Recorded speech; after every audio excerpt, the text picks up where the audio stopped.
Welcome back to the pregame show. It is time for the Broadcasters Roundtable. Dave Peck, alongside Newport Gulls field reporter Arm Layton, the voice of the Ocean State Waves, Jonah Karp. Arm, we'll start with you. Big 9-7 win on Saturday night over the Westerners. Holden Powell looked great. What was working for him? Well, he was able to use the strikeout to escape some jams. He did walk 4 batters but struck out 10, so he was a little bit of an escape artist, but he looked great, only giving up 1 run in 5 innings. Now, Newport's offense has kind of struggled recently, now batting .286. That is third. Does that put more pressure on the pitching staff here when they go out, knowing that they may not have the offensive production that they had earlier in the season? Well, absolutely, especially with the starters going out there. You don't know if they're going to have to try and go, 5 one-run innings like Holden Powell did. That barely even held up, giving up 7 runs by the end of the game. The bullpen's been struggling, and that's been the big problem. Nate Ryder's been the anchor and the only consistent really arm in the pen so far this season, and that's a lot of pressure on the starters, knowing that the bullpen might not be able to hold up their end of the bargain. Cole Austin now gone from Newport. He was a guy who was leading the offense in many statistical categories. But how does this team kind of fill that gap going forward? There is a lot of runs to be made up with the loss of Cole Austin, but fortunately for the Gulls, they do have a lot of pop.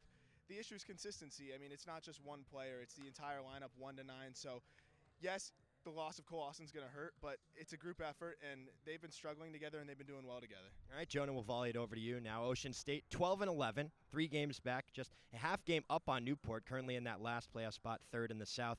2-game win streak. What has been working for the Waves? It's situational hitting. I mean, that's really it. We discussed it the last time these two teams squared off, and it was a problem after that big game against Newport because they went on a 4-game losing streak. So now they're back in the win column, back on a 2-game winning streak. It's really because they're driving runners home. They've been getting their base hits.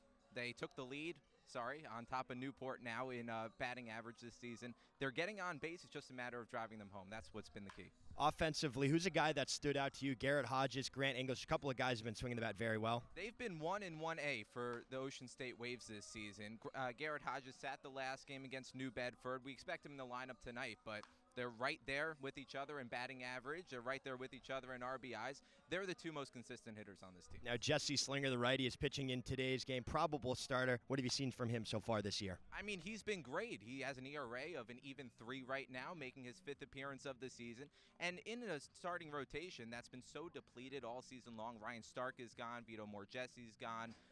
And, this is a guy who the Waves really need to step up, and he's been phenomenal for them.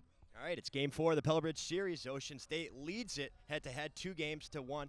For Jonah Karp and Arm Layton, I'm Dave Peck. The Newport Gulls pregame show continues next right here on the NECBL Broadcast Network.